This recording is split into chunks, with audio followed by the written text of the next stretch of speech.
ازيكم يا حبايبي؟ عاملين ايه؟ يا رب تكونوا بخير. اللهم صل وسلم وبارك عليك يا سيدي يا رسول الله. هنعمله مع بعض بقى احلى واطعم فطار مصري بسيط. يلا بينا نخش نشوف هنعمله ايه مع بعض.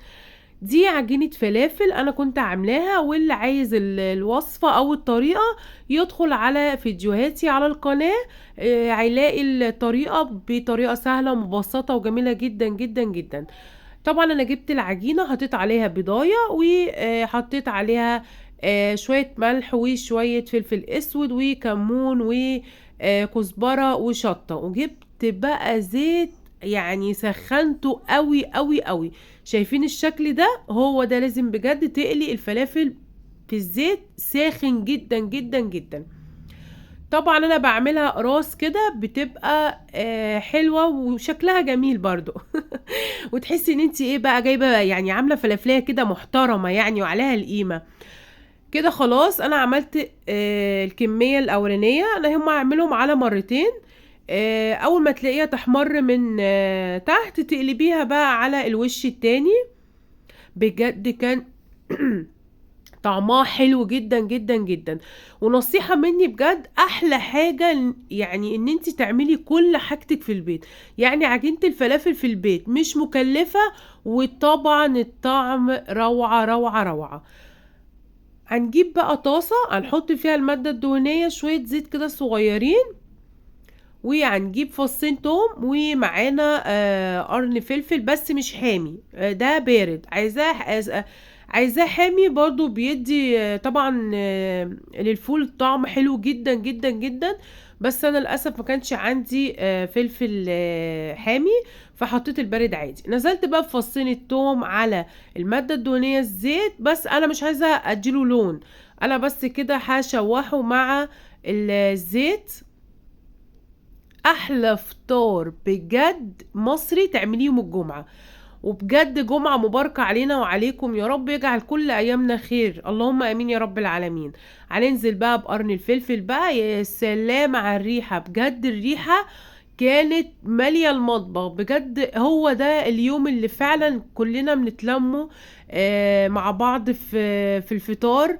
يوم جميل جدا، يوم فيه تحسي ببهجة وبركة كده، ويوم جميل قوي قوي قوي. نزلت بقى بطماطم، دول طماطمتين صغيرين مش كبار. وهقلب بقى الطماطم مع الفلفل مع التوم، اشوحهم كده في الزيت. بصوا الطريقة دي سهلة جدا الفول، وحلوة قوي قوي قوي قوي. هنزل بقى بالفول.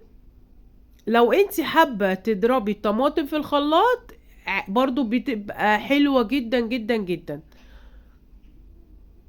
يعني انا بعملها كده وبعملها كده. بعد بقى ما نزلنا بالفول هنزل ب بصوا، لا انا هجيب الاول الهراسة. طبعا ههرسه كويس جدا جدا، يعني بتهرسي الفول مع الطماطم مع الفلفل، بتحسي ان المكونات كلها بتتجانس مع بعض. انا هرسته كويس جدا جدا. لو برضو حابة ان انت تضربيه في الكبة برضو بيطلع حلو قوي، يعني انا برضو بعمله بالطريقة دي. دلوقتي بقى اجيب شوية مية هنزل بيهم على الفول، وهحط بقى بهاراتي. الملح، وهحط طبعا اساسي الكمون.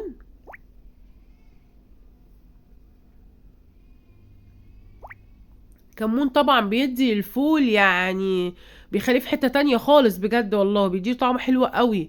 وعنزل بشوية كزبرة. ولو عايزاه زي ما انا بقولك عايزاه يبقى سبايسي، هتحطي الفلفل حامي، وحطي برضو شوية شطة. ونزلت بشوية فلفل اسود. وهنزل بشوية خل. حطي بقى شوية خل كده، ايه يعني حلوين بقى، لان بجد الخل بيديله طعم حلو قوي. هقلب بقى كل المكونات دي مع بعض، وهسيبه بقى، يعني هسيبه اوطي عليه شويه لحد ما يتشرب الميه اللي احنا حطيناها. وبعد كده بجد هتشوفي اجمل طبق فول ممكن تشوفيه في حياتك.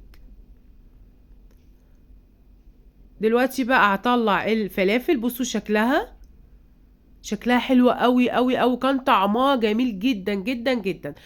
انا ساعات برضو بعمل الفلافل بتبقى محشيه بالبسطرمه او الجبنه، برضو بتبقى حلوه قوي بالجبنه اللي هي المثلثات. دلوقتي بقى نعمله مع بعض طبق جبنه قريش بقى حلو وصحي كده وايه عسل. جبت قطعه الجبنه القريش وغسلتها طبعا كويس، وانزل بقى اقطع الفلفل واقطع عليها الطماطم. لو عندك خيار قطعي، بجد بتبقى حلوة قوي قوي. بس انا للأسف ما كانش عندي اليوم ده خيار. انا بحب جدا يوم الجمعة اقطع خيار، اقطع طماطم جنب الفطار، بس اليوم ده ما كانش عندي خيار بجد. انا قطعت فلفل وقطعت طماطم، وعنزل برضو بالبهارات كمون وكزبرة. ويستحسن ان انت تحطي على الفول والجبنة القريش يعني زيت اللي هو العافية الذرة ده حلو قوي.